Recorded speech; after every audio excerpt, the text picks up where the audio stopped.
proiect în valoare de aproape 1 milion de euro a fost demarat astăzi în comuna Albești din județul Botoșani. Proiectul vizează reducerea sărăciei, a abandonului școlar și creșterea incluziunii romilor din comunitate. În această dimineață, în comuna Albești, a avut loc lansarea proiectului Servicii Integrate și Sociale pentru dezvoltarea persoanelor defavorizate. Este vorba de un proiect în valoare de 980.124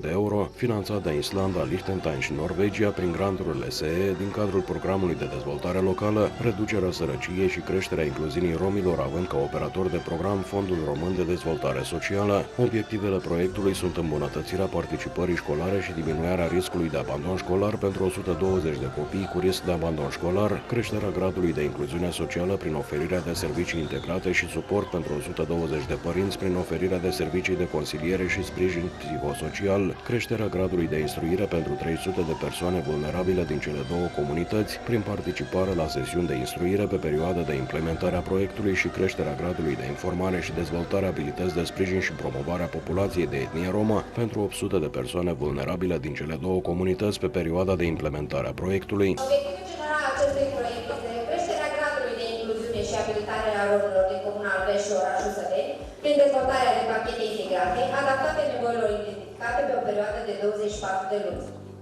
Obiective specifice avem 4. Îmbunătățirea participării școlare și diminuarea riscului de abandon școlar pentru 120 de copii cu risc de abandon școlar ca urmare a participării la programul socio-educațional derulat în cadrul proiectului pe o perioadă de 24 de luni, creșterea gradului de incluziune socială prin oferirea de servicii integrate și suport pentru 120 de părinți, prin oferirea de servicii de consiliere și sprijin psihosocial pe o perioadă de 24 de luni, creșterea gradului de instruire pentru 300 de persoane vulnerabile din cele două comunități, prin participare la sesiune de instruire pe perioada de implementare a proiectului și obiectivul 4, creșterea gradului de informare și dezvoltarea abilității de sprijin și promovarea populației de etnie romă pentru 800 de persoane vulnerabile din cele două comunități pe perioada de implementare a proiectului.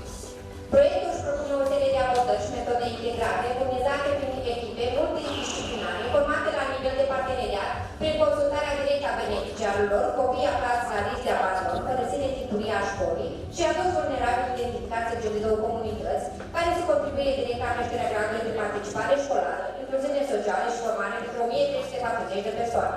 Proiectul este realizat de Primăria Albești împreună cu Primăria orașului Săveni și asociațiile Pro-Roma și Iubire și Încredere. Mă bucur să fiu alături de doamna Camelia, alături de cei din Albești. Este a doua oară când Asociația Pro-Roma se adresează acestei comunități. Prima oară a fost acum 10 ani, în 2012, tot pe un proiect pe educație. Mă bucur să revăd persoane cu care am lucrat și am lucrat foarte bine. Mă bucur să văd tineri în costume populare și arătăm că tradiția noastră este frumoasă. Mă bucur să văd tinerii noștri romi, data viitoare o să aveți costume mult mai autentice. Și cu siguranță pot spune că suntem o echipă și că facem lucruri bune împreună pentru binele comunității. Deja ne-am familiarizat cu comunitatea dumneavoastră, suntem de vreo 2 săptămâni în mijlocul dumneavoastră. Ne-am bucurat să vedem copii cu ochișori atât de senini, cu care abia așteptăm să lucrăm. Copii care au dreptul, da, să beneficieze de acces la educație, de acces la acceptare totală și necondiționată din partea noastră a tuturor. Noi de aceea suntem aici, să întindem o mână, să îi ajutăm pe părinți și pe copilași și în același timp să învățăm și noi de la ei. Vă mulțumim că ne-ați primit cu atâta căldură și cu siguranță peste 2 ani când vom face o conferință similară de închidere, vom fi mai apropiați, ne vom despărți cu inimile calde și pline.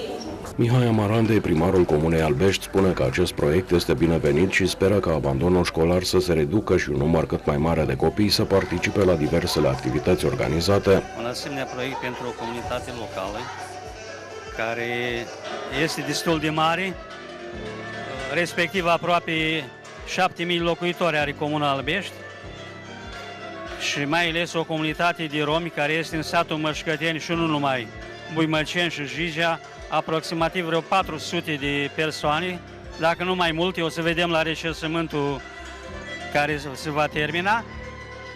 Importanța este atât pe plan educativ, pe plan social, pentru integrarea acestor copii și părinților în comunitatea albeșteană și pentru a le oferi anumite servicii de care ei nu beneficiază. Cum ar fi, spuneați, de consultații oftalmologice? Consultanțe oftalmologice, pachete educaționale, respectiv tip școală după școală.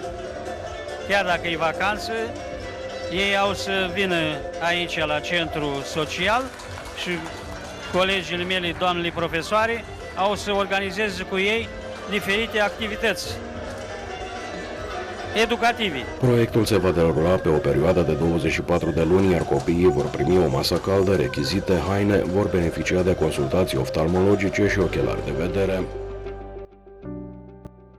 Adulții din cadrul proiectului din Comuna Albești beneficiază de servicii de consiliere socială și psihologică și de cursuri de educație parentală pe diverse teme.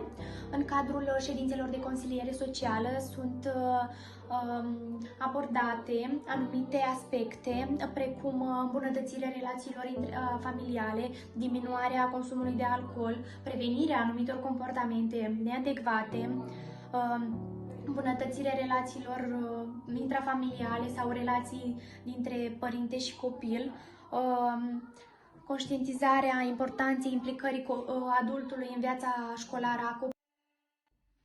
Totodată, adulții primesc sprijin în ceea ce privește dezvoltarea unor anumite competențe, deprinderi, sprijin pentru gestionarea corectă a veniturilor, primesc anumite informații în legătură cu drepturile pe care le au, cu anumite prestații. În continuare o să las să deruleze mai multe imagini din cadrul activităților ce au fost desfășurate în cadrul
Asistenți sociali din cadrul proiectului din Comuna Albești desfășoară vizite regulate la domiciliul beneficiarilor, vizite ce au ca scop monitorizarea situației familiale a beneficiarilor și informarea acestora cu privire la anumite aspecte relevante din cadrul proiectului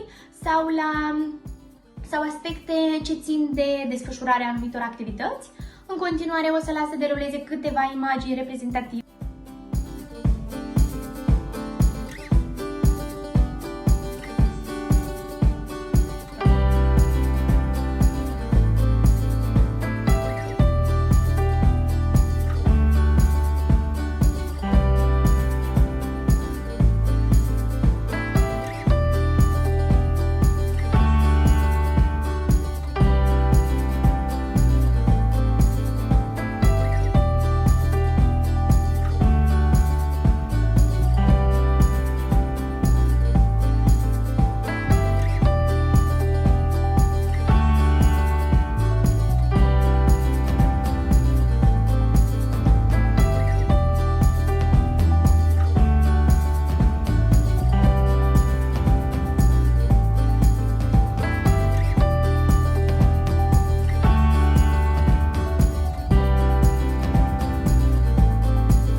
considerați că v-a ajutat participarea în cadrul proiectului, atât pe dumneavoastră cât și pe copiii dumneavoastră? M-a ajutat când copiii permanent de la școală, fac temele, mănâncă, le dă de care zi, învață. Dar pe Când am o dumneavoastră... problemă, am ceva, am cu cine să discut, îmi spune care cum. Și e bine. Copiii dumneavoastră. M-a ajutat foarte mult. Merg la învățământ aici, mănânc, îmi fac lecțiile, vă la tabără. M-a ajutat și când vine, când am o nevoie din aici cu fetele, vorbesc cu fetele, mă înțeleg foarte bine. Participarea a ajutat copiii pentru facerea temelor. Mănâncă zilnic aici produsele de igienă care le-a primit, îmbrăcămintea și când avem nevoie venim aici, vorbim cu fetele, ne ajută cu ce avem nevoie.